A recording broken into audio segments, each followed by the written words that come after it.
Yes, sir, folks. We got our 3D printer up and running. Mr. Colter Young from Mining Magnets came over and we were visiting for a little while. He showed me a few little tricks. And boom, she's running. Just like that. That's fantastic. I wonder what I'm making there. Anybody guess? Anybody can guess? You better start guessing. Yeah, it's only 2% done. It's been running an hour, so huh, 2% 1 hour. Okay, anyway,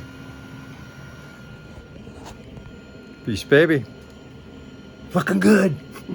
Thanks, Colter. Appreciate it, pal.